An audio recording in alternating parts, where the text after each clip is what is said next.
Bonjour tout le monde, j'espère que vous allez bien. On se retrouve aujourd'hui avec une nouvelle vidéo bonus. Elle vient accompagner la vidéo sur les fiches de révision et les flashcards. On va parler aujourd'hui de carnet de vocabulaire qui pourra être vraiment très pratique pour l'apprentissage des langues. Donc si le sujet vous intéresse, je vous invite à rester avec moi. À tout de suite.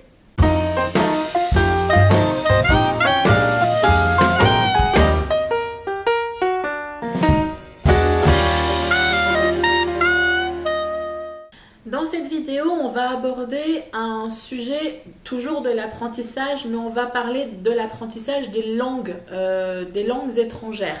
On va avoir une méthode de travail qui peut être un tout petit peu différente, un peu moins formatée au niveau de la manière d'étudier que on ne peut l'avoir pour un cours de chimie ou un cours de mathématiques ou un cours d'histoire par exemple.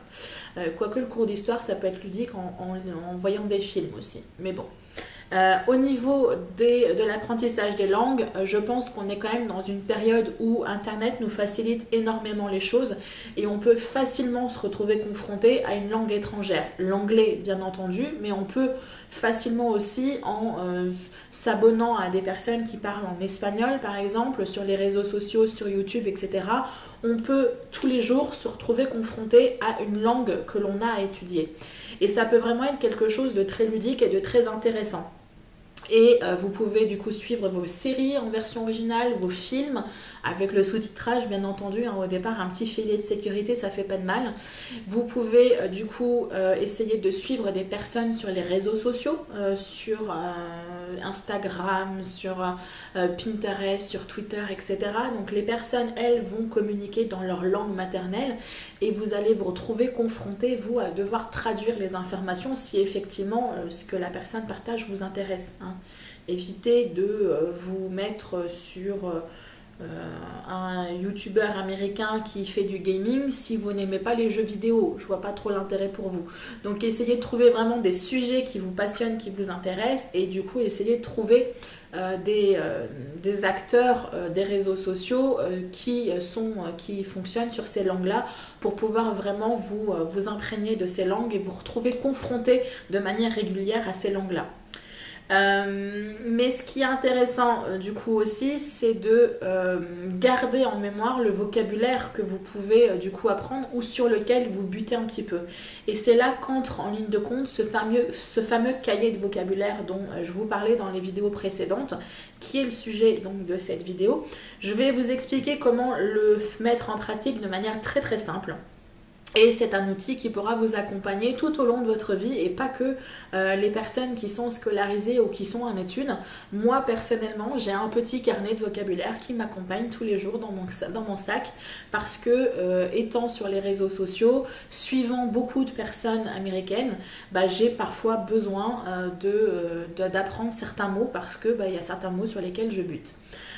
Donc le carnet de vocabulaire, vous allez pouvoir en acheter dans le commerce. Vous avez des jolis cahiers qui sont prévus pour ça, avec écrit dessus carnet de vocabulaire. Mais vous pouvez aussi faire du système D et éviter de dépenser 6 € pour un carnet de vocabulaire. Vous allez pouvoir en fabriquer un avec un vieux répertoire où il y a 3 numéros notés dedans. Que vous allez pouvoir récupérer ou tout simplement en achetant éventuellement un répertoire que vous allez acheter la marque du magasin en 1 €. En général, ils sont pas très très jolis, ils sont assez neutres, mais on s'en fout. Concrètement, nous, ce qui nous intéresse, c'est pas qu'ils soient beaux, c'est qu'ils soient pratiques et utiles. La beauté, c'est pas le plus important. En tout cas pour ça. Alors, une fois que vous avez votre répertoire, vous allez diviser toutes les pages en 2 parties. Donc ça va être petit 10 minutes comme ça, vous allez diviser tout ça. Et du coup, vous allez pouvoir d'un côté noter le mot dans la langue que vous étudiez et de l'autre côté, bien entendu, le mot dans la langue maternelle que vous utilisez tous les jours. Vous allez au maximum essayer d'inscrire les mots en crayon à papier, au crayon de bois. J'essaye de trouver les différentes expressions qu'on peut avoir dans les pays francophones, au critérium, au crayon de bois, en crayon à papier. Tout simplement parce que le vocabulaire, une fois que vous l'aurez intégré, vous pourrez l'effacer. C'est d'autant plus important si votre carnet de vocabulaire il est petit. Du coup, vous allez faire la place pour les mots à venir. Si vous êtes étudiant ou scolarisé et que effectivement pour vous, vous êtes en plein processus d'apprentissage de la langue, espagnol, anglais, etc., je vous conseille de prendre éventuellement un répertoire qui est un peu plus grand. Moi personnellement, mon répertoire, je vais vous mettre le petit visuel ici, c'est un tout petit répertoire tout fin et assez petit que j'ai récupéré dans un agenda, dans un tout petit agenda aussi que j'utilise pour noter mes dépenses. Voilà, vous savez tout de ma vie. Et dans ce petit agenda, il y a toujours un petit répertoire et les années précédentes, je l'avais jeté et là cette année, je ne sais pas pourquoi, je l'avais gardé. Je me suis dit, bah tiens, je vais l'utiliser et comme ça, c'est un tout petit format, je peux le trimballer, je peux le mettre dans mon portefeuille, je peux me le trimballer dans mon sac partout, il n'y a absolument aucun souci, il est pratique, il ne prend pas beaucoup de place et il est parfait. Donc, essayez de voir le format qui est le plus adapté pour vous, encore une fois, dépendamment peut-être l'étape au niveau scolaire où vous en êtes. Si ça fait longtemps que vous avez quitté les bancs de l'école et que vous êtes comme moi curieux du coup de vouloir vous réapproprier une langue que vous n'avez pas ou peu appris à l'école ou mal appris à l'école, vous pouvez très bien fonctionner comme moi je fonctionne, à savoir un petit carnet et dès que vous croisez un mot sur lequel vous butez un petit peu, vous le notez dans votre cahier et vous faites la recherche dès que possible. Moi, il s'avère que dans mon téléphone, j'ai téléchargé l'application Google Translate. Du coup, dès que je sors du réseau social, voilà, je peux faire ma recherche directement pour pouvoir le noter dans mon carnet de vocabulaire et du coup avoir l'information de suite.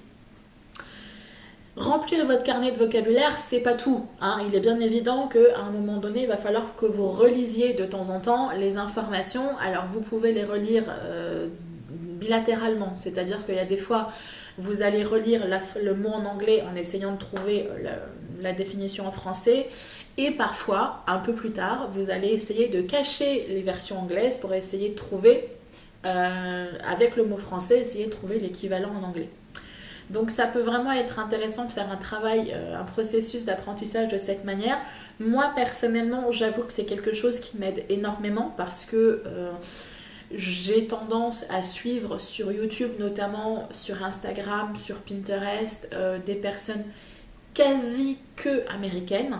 Je regarde beaucoup de séries anglaises et américaines, mais donc en anglais dans les dialogues.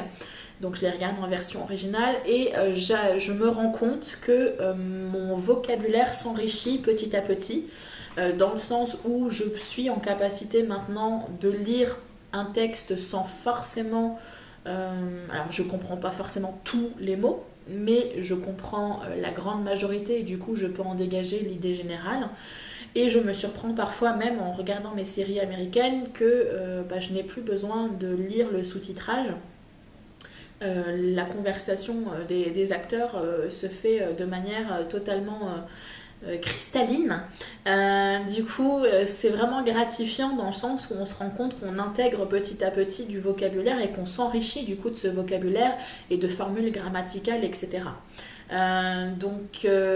Voilà, ça peut être vraiment une méthodologie qui peut être intéressante et le carnet de vocabulaire est à mon avis un outil très intéressant à avoir sur soi pour pouvoir évoluer tranquillement et pouvoir du coup récupérer le vocabulaire qu'on peut apprendre à droite et à gauche en dehors du contexte scolaire dans les différents réseaux sociaux qu'on peut rencontrer.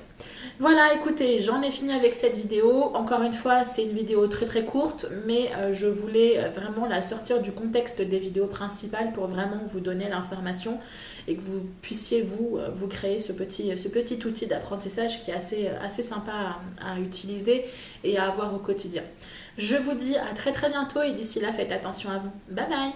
3 sur l'apprentissage et la mémorisation. On va aborder aujourd'hui le thème des fiches de révision et des flashcards